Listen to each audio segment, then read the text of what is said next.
Bonjour à tous, bienvenue pour la réalisation de cette dernière page de mon carnet dédié à la mise en page de mes timbres doudou.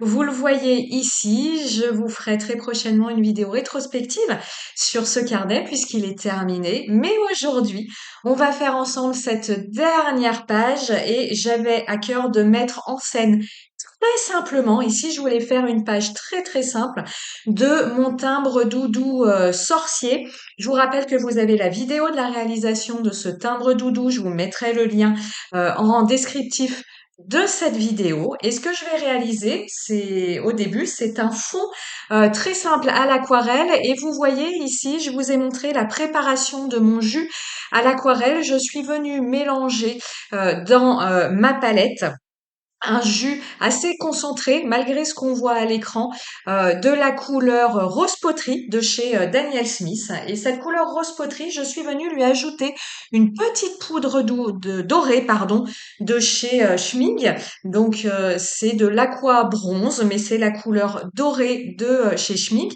Et vous voyez cette poudre dorée. Alors cette poudre dorée, elle est intéressante mais particulière. C'est-à-dire que Schmig nous promet avec cette poudre dorée de pouvoir faire de l'aquarelle dorée.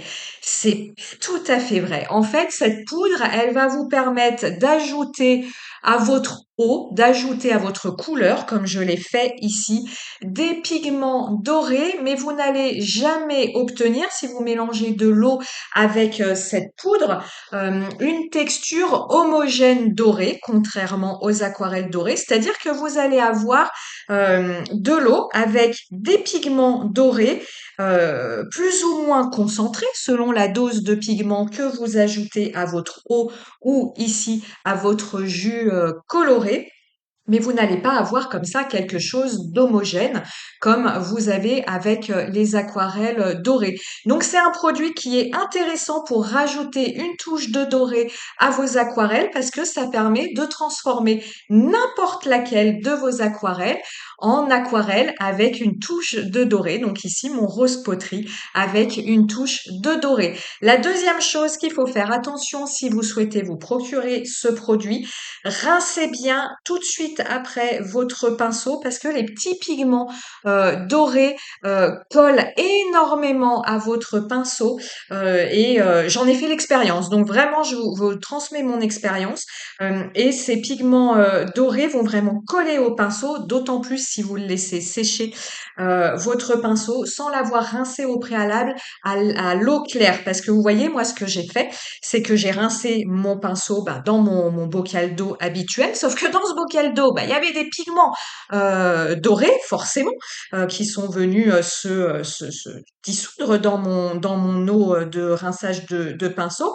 Mais ces pigments sont venus malgré tout comme mon eau était pleine de pigments dorés, sont venus se coller à mon pinceau. Et une fois que mon pinceau avait séché, il était un peu bizarre parce que plein de ces pigments dorés. Alors, nulle crainte, j'ai pu complètement rattraper mon pinceau. Mais voilà, il vous faudra rincer à part votre pinceau à l'eau claire et de façon assez significative. Hein. C'est pas juste un petit passage comme ça pour pouvoir bien vous débarrasser de tous ces pigments dorés. Sinon, vous allez les reprendre lors de votre future colorisation et ce sera peut-être pas ce que vous vouliez. Titre de cette vidéo, c'est un petit point sur les aquarelles Daniel Smith, puisqu'ici, je fais ma colorisation entièrement aux aquarelles Daniel Smith. Ça fait longtemps que je ne les ai pas sorties. Les aquarelles Daniel Smith, si on veut faire un petit point dessus, ce sont des aquarelles extrêmement pigmentées. Je pense que de toutes mes aquarelles, ce sont les aquarelles les plus pigmentées que je possède. J'ai des aquarelles Sennelier, Winsor et Newton. Je parle pas des aquarelles artisanales parce qu'on est vraiment sur d'autres produits. Mais on va dire, voilà, dans les grandes marques d'aquarelles, elles sont extrêmement pigmentées.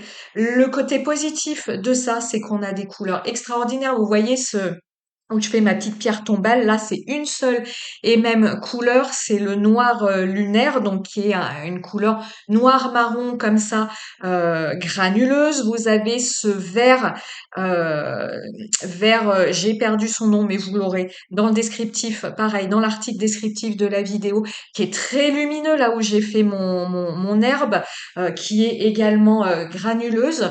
Donc le plus de ça, c'est que vous allez avoir besoin de très peu de matière pour avoir des couleurs très très intenses. Comparativement à d'autres marques, Sennelier, Winsor& Newton sont d'excellentes marques, mais pour avoir une colorisation intense, il faudra soit peu diluer votre couleur, soit faire pas mal de couche sur couche pour avoir une couleur très très intense. Parfois, voilà, certains font le retour d'avoir du mal à avoir des couleurs flash. Alors avec Daniel Smith, voilà, hein, vous mettez très très peu de pigments, même si vous diluez bien à l'eau, votre couleur va rester très très flash. Le rose poterie que vous voyez à l'écran est une exception, mais voilà, globalement, on est sur des couleurs très très flash.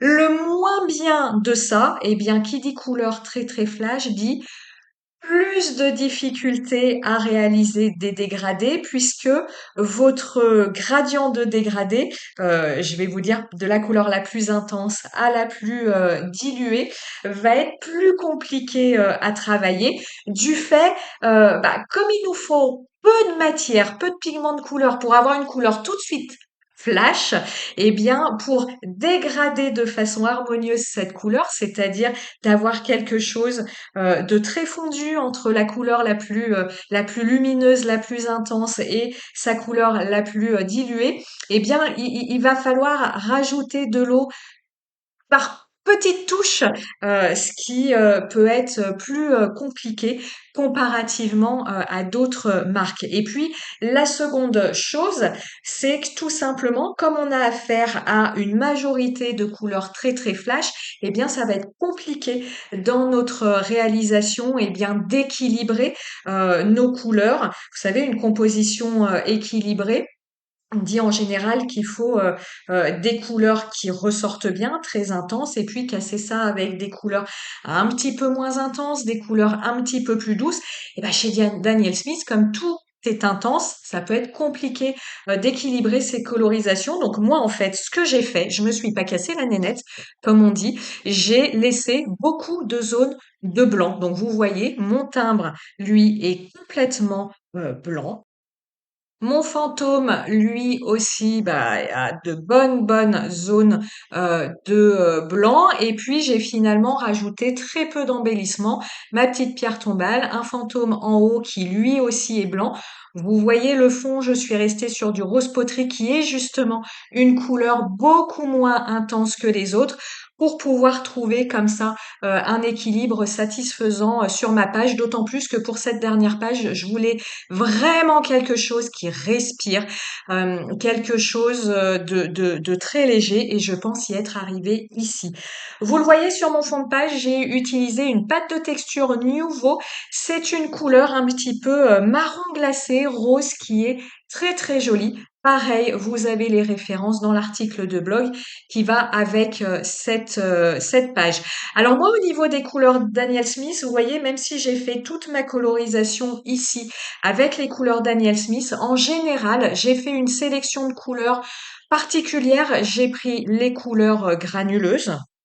euh, et puis j'ai pris des couleurs que l'on ne voit pas dans d'autres marques, c'est-à-dire que pour travailler mes mélanges classiques, pour faire des colorisations classiques, je vais plus me diriger vers Sennelier, Winsor& Newton qui sont plus faciles à travailler et je vais utiliser mes couleurs Daniel Smith quand vraiment je veux avoir des effets de granulation qui ressortent ou comme je vous dis des couleurs très très intenses à utiliser avec des couleurs beaucoup plus douces pour trouver son équilibre.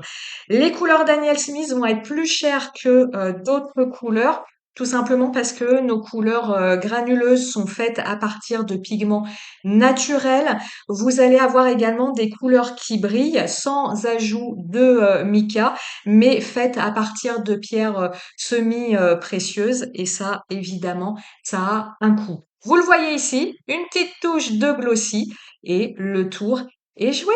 J'espère que cette petite réalisation qui clôture mon carnet vous a plu et nous on se retrouve très très bientôt pour d'autres pages d'Art Journal. Passez une excellente journée. Ciao ciao.